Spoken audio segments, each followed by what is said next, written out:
కడప జిల్లా జమ్మలమడుగులో వైఎస్ఆర్ కాంగ్రెస్ పార్టీ 16వ ఆవిర్భావ దినోత్సవాన్ని ఘనంగా నిర్వహించారు. ఈ సందర్భంగా వైకాపా కార్యాలయంలో ఎమ్మెల్సీ రామసుబ్బారెడ్డి పార్టీ జెండా ఆవిష్కరించి కార్యకర్తలతో కలిసి కేక్ కట్ చేశారు.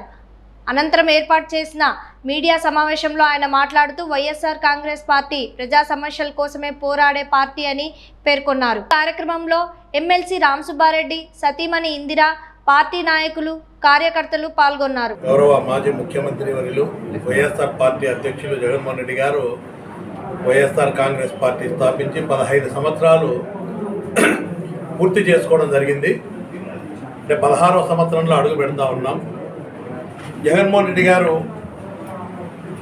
తండ్రి ఆశయాలు నెరవేర్చాలని ఒక దృఢ సంకల్పంతో ఎన్ని ఇబ్బందులు వచ్చినా, ఎన్ని ఆటంకాలు వచ్చినా ఆ రోజు కాంగ్రెస్ పార్టీలో ఉండి తండ్రి ఆశయాలు నెరవేర్చాలా, ఓదార్పు యాత్ర చేయాలని ప్రయత్నం చేస్తే కొంతమంది కుట్రలు కుతంత్రాలతో బయటికి రావడం కాంగ్రెస్ పార్టీ నుంచి ఒక్కడుగా బయటికి వచ్చి వైఎస్ఆర్ కాంగ్రెస్ పార్టీ స్థాపించి ఎన్నో ప్రజా సమస్యల మీద పోరాటం చేసి ప్రజల పక్షాన ఒక ప్రతిపక్షంగా ఎన్నో కార్యక్రమాలు చేపట్టాడు.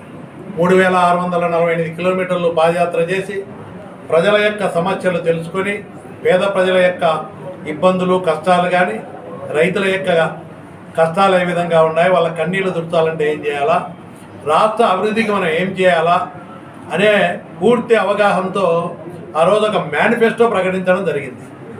ఆ మేనిఫెస్టోలో పేదవాళ్ళ సంక్షేమం కోసం మనం ఒక్కసారి చూస్తే నవరత్నాలు అంటే పేదవాడికి ఆర్థికంగా కొంతన్నా ప్రభుత్వం నుంచి అండ ఉండాలా, ఆర్థిక సహాయం చేస్తే పేదవాళ్ళు కూడా వాళ్ళ కుటుంబాలు బాగుండేదానికి, వాళ్ళ పిల్లల యొక్క భవిష్యత్తు బాగుండేదానికి కొన్ని కార్యక్రమాలు తప్పకుండా ప్రభుత్వ బాధ్యత అని చెప్పి నవరత్నాలు అమలు చేసి విద్యా విధానంలో మనకు తెలుసు.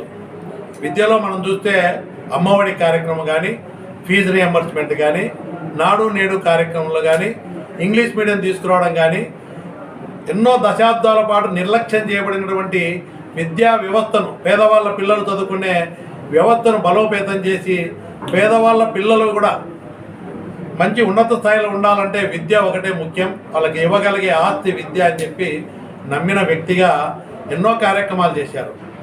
అంటే ఈ ప్రభుత్వం పూర్తిగా చేతులెత్తేసింది, సూపర్ 6 సూపర్ ఫెయిల్ అయిపోయింది, రైతులకు గిట్టుబాటు ధర లేదు, అన్ని విధాల ఇబ్బందులు ఉన్నారు ప్రజలు అని చెప్పి జగన్మోహన్ రెడ్డి గారు వస్తే రోడ్ల మీదకి వేల మంది ఎవరు ఆర్గనైజ్ చేయట్లే, వాలంటరీగా వస్తున్నారంటే పూర్తిగా కూటమి ప్రభుత్వం ఫెయిల్ అయిపోయింది. ప్రజలు ప్రతిపక్షం కావాలా, మీరు రాండి, మీకు పట్టం కడతాము, మా తరఫున పోరాటం చేయమని అడుగుతూ ఉన్నారు. కాబట్టి మాకు శక్తిన్నంత వరకు ఎన్ని ఆటంకాలు ఏదైనా ప్రజాస్వామ్య పద్ధతిలో నేను అందరికీ ఒకటే చెప్తున్నా, ముందు ఖచ్చితంగా ప్రతి దాంట్లో కూడా పోటీ పెడతాం కూడా, అందరినీ ఆ విధంగా ప్రిపేర్ కమ్మని చెప్తున్నాము. ఎన్ని ఇబ్బందులు వచ్చినా మనం పోటీ ఖచ్చితంగా ఉంటాం, ప్రజల పక్షాన పోరాటం చేస్తూనే ఉంటాం.